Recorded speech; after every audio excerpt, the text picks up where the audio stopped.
We are go for liftoff in T minus 30. Hit the record button.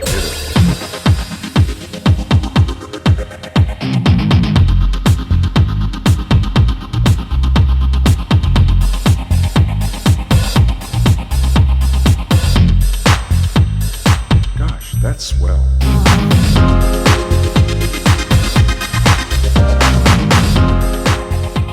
It's a low blog talk radio.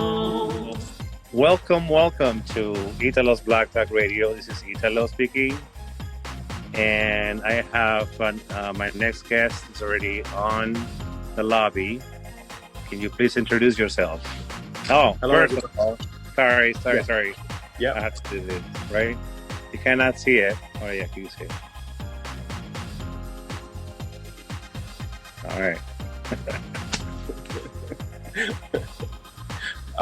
Hello, everybody. My name is Perdomo.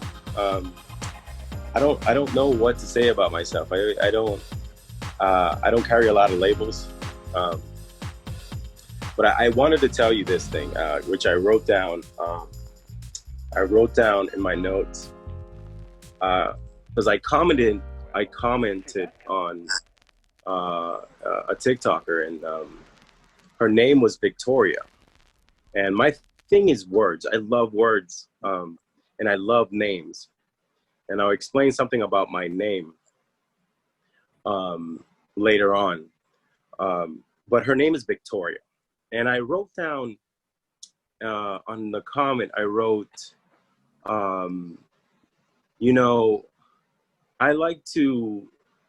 love people who have names who have already won. And I wrote it down for her. I wrote that down, and she sends me a message back. She's like, "Well, thank you for the message, but I didn't understand it." And I said, I'm sorry. I do that sometimes. So I wrote back. I said, "Your name is Victoria, meaning, and this goes to you. Your name is Victoria. That means you're a victor, a vanquisher, a winner." And I said, that's why I put that I like people whose name means they already have won.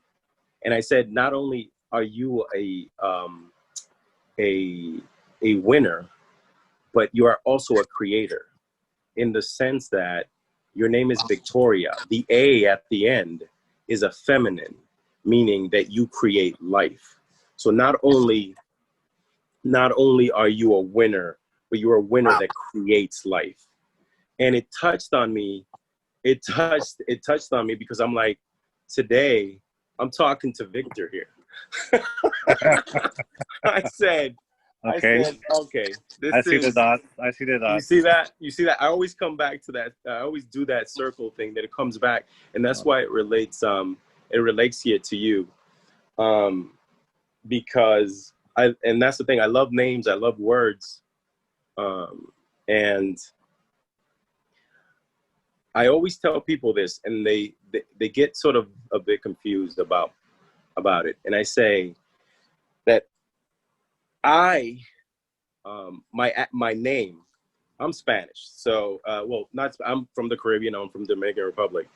So my name, Lewis, was given to me here in the sense of that's how people pronounce it. So the way that we pronounce it is Lewis. So for me, when I was growing up, they used to call me a nickname. They would say, "Hey, your name is Willie." So I thought my name was Willie. That's what I always thought my name was. And at 5 years old, I heard this name for the first time. And I was like, I heard the name Lewis. And it was this young older man that lived around, a really popular guy. And I love that name. I'm like, oh my God, that name is amazing. Amazing. But all my life, people would call me Willie. My family around me, that was my nickname. That's all they called me. So I thought that was my name. Until later on, my mother was able to clarify. I said, "You know what your given name is?" And I said, "Willie." I said, "Willie, that's my name." And she's like, "No, it's not. Your name is Lewis." And I was like, no, my head, I was like, wow. So I always tell people, I and I've done this, and I don't know why I've done this so far in my life. It's like I've always tell people I have my favorite name, but I never stop people and correct them and said, no, it's not Lewis, it's Lewis. And there's always some people that have always caught me, especially if they come from the Spanish community, where they'll see my name and they'll say it correctly, and there's like a piece of me that sort of sings, and I was like, oh wow, like somebody sees me and saw me. And it was just because they used that. They used the name, my favorite name in the world. Yeah. So yeah, that's interesting. So that's how I look at the world now. That's how I've always sort of looked at, what people are not looking at, and then give it a voice in that sense. I don't know if that, resonates with people. Well, yeah, it's just it's a lot in a name. Like I was talking to an artist, and he will probably listen to this because I just had it like a couple of there was actually 2 previous guests ago, and he gave himself the name Azazel. And I'm like, why is your name Azazel, right? I don't even know his name. Yeah. Well, I had to choose that because they were using my name. A rock band was using my government name, so I had to choose a name. So I look at the Bible, and there was the archangel Azazel. But I wanted to blend it with Jesus, so that's why it sounds like Azazel with a US at the end. I'm like, okay. But after we had that talk, I looked it up myself. I'm like, let me see what is that archangel about, right? Yeah. Now, mind you, this is like the dots, and I talked to him today or last night, I think. He's going through a lot. He's an African American, 27-year-old rap artist. He's trying to make it, into the business, and he's struggling, like everybody's struggling right now. Of course. Anxiety attacks and everything. So I made it a point to call him because I knew what was going through his head. So I tried to calm him down and bring yourself to the present time. Yeah. Everything I was telling him was kind of for me as well. So as I was speaking the words that were coming out of my mouth, I was like, that's for you too, Victor. That's for you too, right? Oh, because yes. You speak those and I've never done this. I don't like to preach. I don't like. I hate when people, preach to me like, okay. Anyway, so anyways, at the end of, we were talking about how to stay yourself in the present. Don't become too obsessed with the algorithms and everything that's going on with TikTok. Right. Just focus on the present, because if you're looking at into the future too much, what's going to happen in 6 months, what's going to happen in 1 week, then your anxiety spikes. Oh yeah. So I kind of like try to make that a point. So, but at the end, like, it's something interesting. And then I just flipped. Another thing before I let you go. Your name means archangel, which was the angel.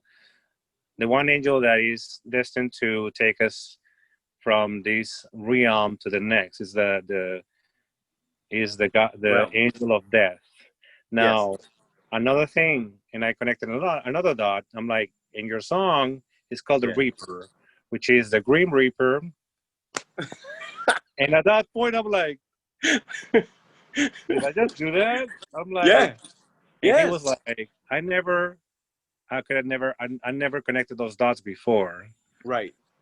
And so we were both like, I love, that's my thing. I love connecting the dots, because the thing about it, I noticed, the thing about people is this. Here's the thing that you got to understand about people is that people are going to tell you what they need. It's for the person to listen.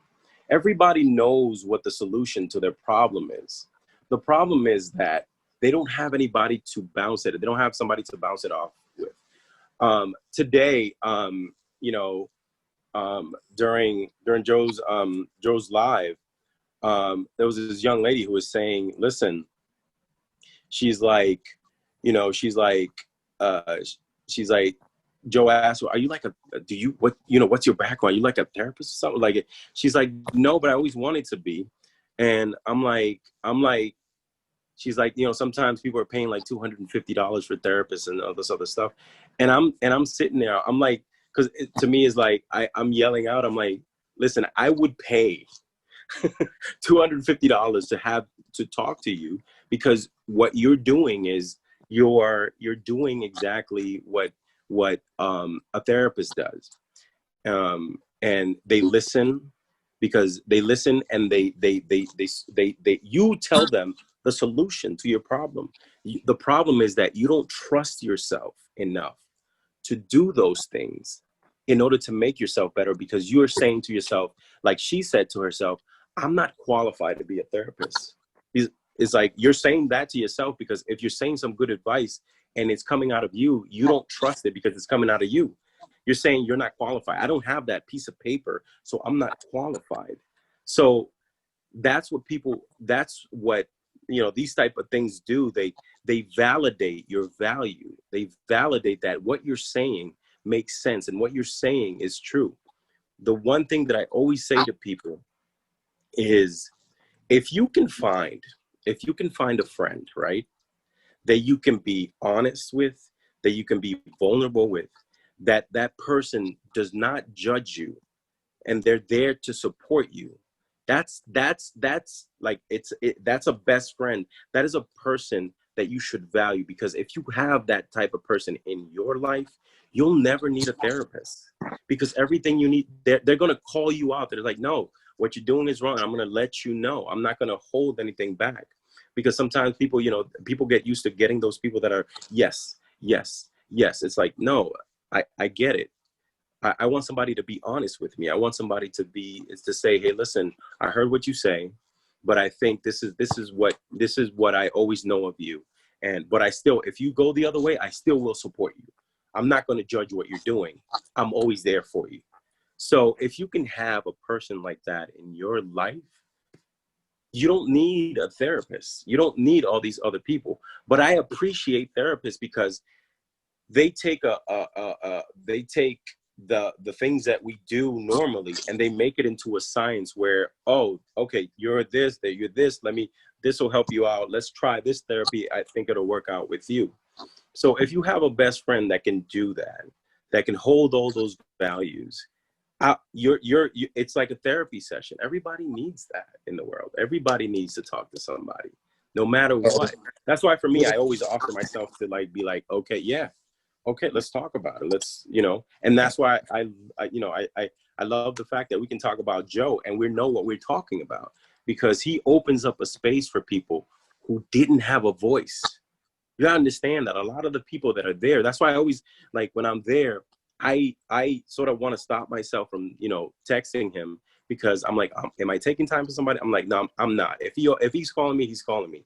But what I do afterwards, I start writing down the number. I'm like, oh, listen, if it's your first time call, if you're listening and you understand what's going on, give it that call. So for me, that thing always gets to me about people. It's like, people just want to be heard. That's it. It's like, it's not a me thing. It's not I want to be famous. No, it's sometimes people just need, and in the time that we're living, people just want to be heard. That's all it is. People just want to be heard. And I love people that give people that platform. Like right now, I'm so appreciative right now. The fact that we're having this conversation, because I told my wife, I'm like, remember, I said to her, remember, I wanted to like sit down and, I didn't know what a podcast was. And, but I wanted to talk to people. And she's like, just go talk to people then. And I'm like, oh, that's simple enough. I'm like, she's like, yeah, go and do it. So me, it's about being open. It's about being open to those possibilities. And I appreciate, like, you understand, I appreciate this more than you'll ever know. More than you ever know. Because it was an amazing day today. Yeah, you know. Oh, we gotta bring that up. I We gotta came bring up that up. with this one because Oh my God, that got me. That got me because you no, know it's here's the yeah. thing. Here's the Yes, thing. yes. That was my word of the day Okay. today. Oh, sorry. Yeah, That's it. yeah. And it's not what you think it is. Hmm. It says bye Hmm. because as Joe always says hi, which is Yes. this one here. Wait, Right, right, right, yeah, I have the right. worst time with this filter. You got to put it like right in front of it. I know, it's like, damn it. I see. No, I There see. it is. And listen, I love your lettering, by the way. Thank you. No, Yeah, I love your lettering. that one came up better than the first time. Yeah, yeah, Um, all right, so he says hi, right? But it's not hi. It's help inspire. inspire. Yes. Help inspire. Yeah, So I'm like, okay, that's interesting because yeah, through your story, through your words, you're inspiring somebody. yes. But I also think that you get the benefit right back. Uh-huh. So I came up with be inspired. Yeah, You be inspired and help yeah. inspire. I don't know Yes, if it's one or the other, but yes, when you give something out, many times you don't get it back. But I think yes. when you speak, wait, hold on a second. Yeah, yeah. What happened there? Anyway, Technology. Yeah, that's it. It's yeah, because I was going to spell it BYE, yeah. but No, it then didn't have, yeah. something told me like match it with No, the hey. no, no, no, no. Listen, that's the thing is like, that's what we do. And when I tell you this is like, when I think as I was sort of telling you these things, I was like, yeah, I'm sort of like a storyteller. And the thing about it is that as people need to understand one thing. In your head, there's a storyteller. Okay. Now this voice that you have in your head sometimes, it denies you things in the sense of that it tells a story about something that it does nothing, it knows nothing about. So that's why it's important to listen to people. So if I look at somebody, right, and I don't know this person, my mind starts automatically creating all this stuff, this story around this person, because my wife told me, she goes like, there's and let me ask first, um, um, uh, are we allowed to swear or? Oh yeah. Yeah. Okay. This Okay. is not going on So TikTok. I mean, it yeah, is, no, but that's it's fine. not. No. I'm just asking you because this is your platform, and I want to respect that, and I always respect I that. appreciate it. No, it's Yeah. go Yeah. for it. Yeah. So my wife goes like, yeah, I think you have, sometimes you have a resting bitch face, and I'm like, I don't try to do anything. It's just my face. She goes like, I know, but when, people always, I've talked to people that have met you before and they say you have a resting bitch face. But when they get to know you, it's like, wow, like I'd never expected that or, all this stuff. And I go like, well, here's the thing. I'm not looking at myself or I'm not looking. And when I look at other people, I'm the judge of those people. So if you are judging somebody, when you judge somebody, it's the way that you judge yourself. So when you're looking at something, when you see the negative and the stuff in it, it's coming from you. It's not that there's nothing to do with that person. Has nothing to do with that person. You see what I'm saying? So when you look at that person, you're telling yourself a story. That voice in your head is telling you a story about this person because it's in fear, in the sense of when fear only comes of the unknown.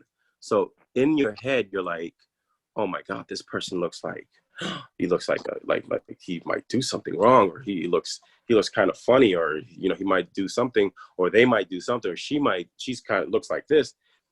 Instead of going up to the person, how you doing, and then listening.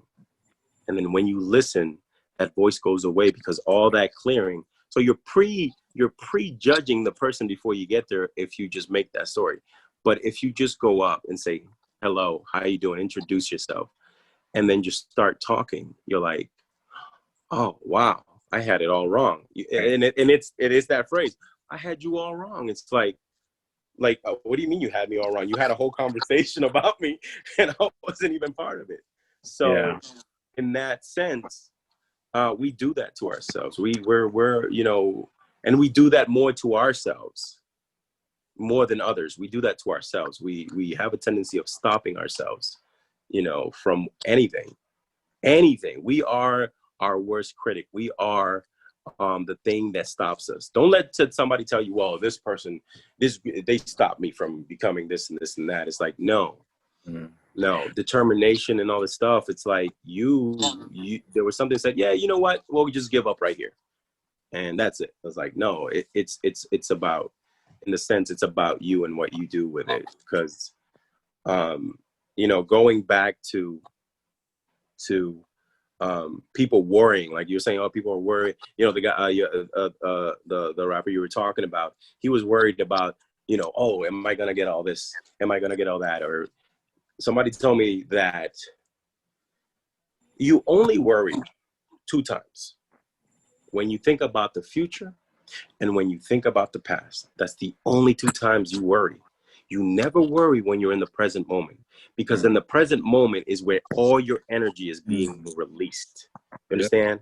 Where all your energy is being released. And if you stay there, the future is all set. The past already happened. The present is creating everything for you. So a lot, you know, that's how I start to view now life. Especially, you know, with everything going on. It's like we're all panicking, we're all doing all this stuff, but at the same time, we're not realizing that there's a person in front of me. There's a life, there's a being there that is just like me, that talks like me, that feels the same way that I do. And sometimes we're like, well, we look different, so I'm not going to respect that. I'm prejudging that. Oh, they're this, they're that, they're this. I'm like, no, just go up to the person and say, hi, how you doing? My name is this. I'm here to listen. Because that was the whole thing. And I'm sorry, I'm just talking. Okay. That's the whole thing. This is a podcast, so go for it. No, exactly. You see what I'm saying? So that's the whole thing about, you know, the salute and what it really means to me with people, because everybody takes it in a route of respect, and I do, and I believe in that. Yes, it's to show respect, but at the same time is a way to disarm somebody. A salute, you know, is meant to say, listen, I am disarmed. My cup is empty, to listen so that you can pour whatever you're going to pour, and I can be full with that, so that I can be able to understand you. Because if I hold weapons against you, I am not listening. I am not. If I am full, that I can't put anything in it. So when I come, you know, disarmed, I come with an empty vessel so that you can fill it and I can understand who you are. Yeah. So that's the way I sort of look at when people talk about salute, and, you know, because, you know, they talk about the troops and all stuff. It's like, yeah, the troops don't have a say so. People don't understand that. You know, people don't understand that when you're active in the military, you don't have a voice, because you give up your rights. You give up your citizenship. For the time that you are in the military, you have given up your citizenship. And it's not until you get out that you gain it back. So you're giving up. When people are talking about sacrificing and stuff like that, it's about you're giving that up and then putting yourself in harm's way to protect the rights of the people behind you. And I will always believe in that. I would always believe in that. So when they'll ask a soldier or something like that to speak up, they can't because they have given. But once they get out and come back to the real world, it's like, okay, say what you need to say, speak your truth.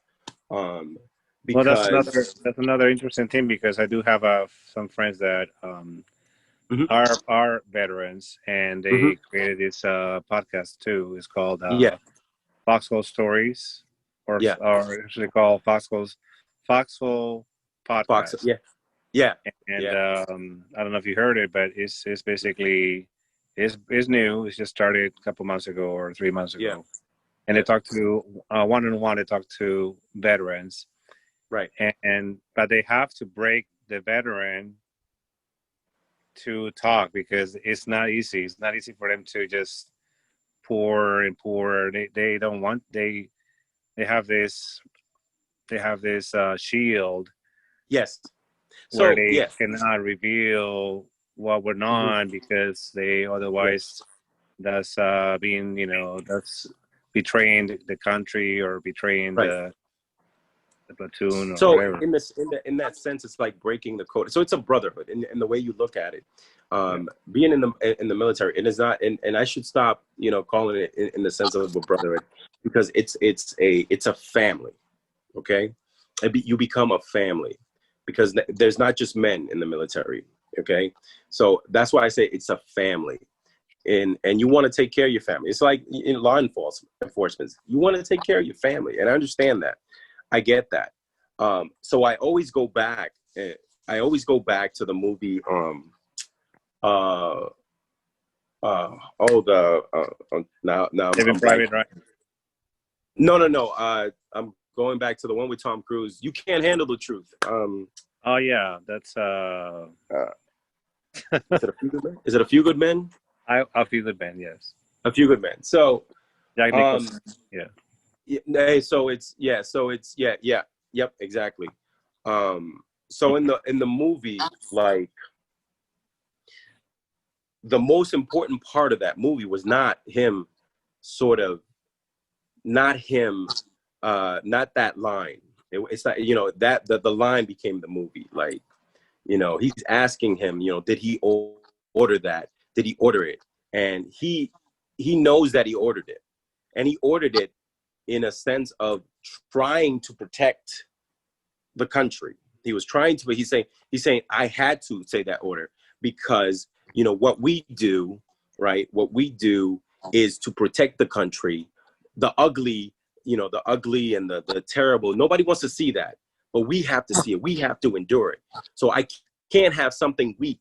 He's like, I can't have something weak in my line, because if I have something weak in my line and that blind breaks, then the flood comes in, and I didn't do my job. So he said, I have to order that code red. I had to send a message to this soldier who was, in his eyes, was being weak. So at the end of the movie, and sorry for spoilers for people. Well, by now, At the if you haven't seen A Few Good Men, it's like, Yeah, no, it's been yeah. on cable, it's been on TNT, So whatever. yeah, so for people, at the end of the movie, is trying to understand the moment where the corporal is trying to tell the private, because the judgment comes down, and they're found not guilty, but they're found guilty of breaking the code, of the sense of in the military. They said any order, right? In order to be a true order, it must be ethical, and it must not break your the logic of it. So at least it has to be ethical. The order that is given. You if the order is not ethical, you don't have to follow it.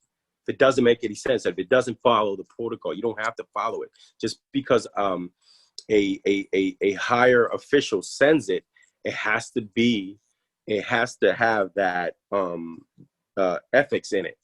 So the corporal and the private have that conversation where they're found guilty of going through with it and not defending the Constitution, not defending it. And they're trying to figure out, and the private is like, wait, why?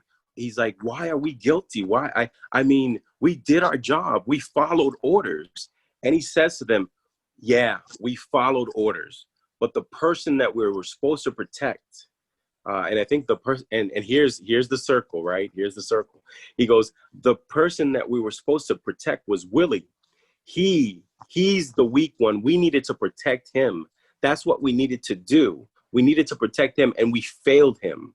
That is the job of a soldier, to protect the weak. And we didn't do that. We just followed blindly. And that's why we're here. That's why we are guilty now at this moment. So when you talk about soldiers in that sense, it's like soldiers have to deal with that sort of, oh man, is it ethical? Am I supposed to do the right thing or whatever?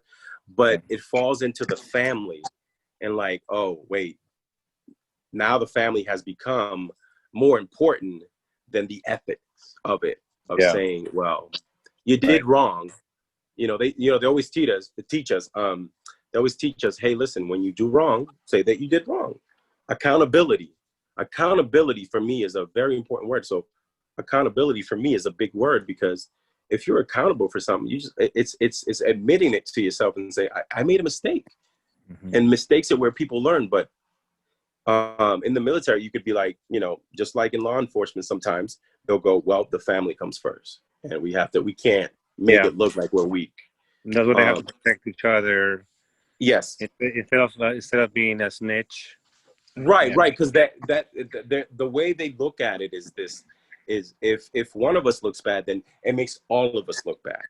Well, so, in the same token, though, I told this to he's not he's an officer, but he's a sergeant, I think. Yeah. And I'm preparing myself for that interview. Yeah. Because it's a very tough topic, and so. But in talking to him, I realized I have to get myself out of the equation and just let him talk, because I told him, I'm like, well, you might be a good apple, but the tree is poison and everything. But I didn't come up with that. I heard it, you know what I mean? I heard it from somewhere. Yeah. So it was something I heard, and I regurgitated it to him. Right. And he probably was like, well, dude, I already heard that, over and over. So you're just repeating yourself, or you're repeating somebody else's. Right. Which is a good point, but it's not my point. Right. So we'll see. We'll see what happens there. It's hard because it's a different dynamics. Like, people always were always constantly asking when I was in the military, like, oh, like, what do you do? Like, what is it? It's like, I said, sometimes it's a job. Sometimes it just seems like you're going to a job, like a 9 to 5 and stuff like that. Sometimes hours are different. Hours are completely different. You get paid for it. You get paid same sort of way. And the thing about it is that I always tell people is like, this lady on commented, because everything that was happening, she's like, all the killings and stuff like that have been happening of young Black men. And she's like, I think we should replace, police officers with military men. And I'm like, no, don't do that. Thank you for the sentiment. It seems really well, but think about what you're saying. And people don't think about it a lot of the time. So I remember when I got out of the military, and my family was like, oh, listen, you could become a police officer, you can become a firefighter. I said, no, I don't want to do that. And they're like, why? You have training, you have all this stuff. I'm like, yes, I have training, but there's a different training. I said, I'm not going to take I'm not going to take the training that was given to me and put it in my neighborhood. These are not my enemies. These are not the same people that you would be dealing with in a war time. So for me, I'm like, it is the wrong thing to recruit people who are veterans, who are ex-military, to be in the police. I understand that sometimes these situations happen, but most of the time you have police officers that will go through a whole sort of 20-year period, police officer, and probably had to pull out their weapon maybe once, right? So now you put somebody, right, who was taught, right, to kill, Mm-hmm. right? And the reason I say this is that's what we were taught, to kill, right? And you have this training that you got to go get the enemy, and then you put that in your own neighborhood, in your own background, right, backyard, and you're like, okay, as soon as something moves, you're just shooting. You're not shooting to wound. You're not shooting to incapacitate. You're not doing that. You're shooting to kill. When the targets that we get to shoot on and police officers go on target practice, it's a silhouette of a person, right? And the targets are always in the head, and it's always in the heart. There's no leg. There's no like, let me just shoot them. It's not. It's shoot to kill. And I never thought of that. There's no leg. You're right. There's no leg. Yeah, you target practice, and that is what they teach you to do. That's what they teach you to do. You understand? So for me, when I told her that, I got into a whole discussion with, and she was so amazing at just like, I didn't see it that way. I didn't look at it that way. And I said, I understand that, but we're not at war. I said, we're not at war. At home, we're not at war. So why are you going to bring and put that onto the soldier itself? That's a strength. No, I just went to war, practice it, and then I'm coming back to practice it at home. I don't want that. This is your homeland. Exactly. Listen, it should be Lewis, not Lewis. Lewis. Thank you. Yes. Let's do another Zoom right now because I'm running out of time. Yeah, and no problem. I don't want to cut you off. Sure. But I kind of have to. But give me like 3 or so minutes, and then I'll go back to the lobby and let's start part 2 right now. All right. Namaste. Hold on a second. Namaste. We'll be right back, guys. We are go for liftoff in T-minus 30. Hit the record button.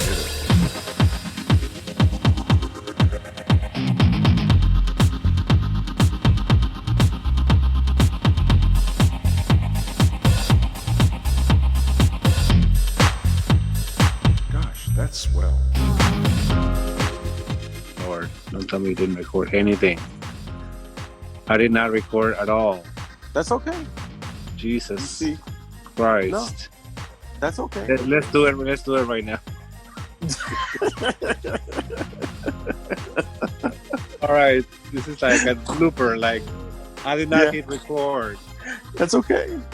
All right, let's do it. Like, give me like a couple minutes. All right. No problem. Yeah, no. Take your time.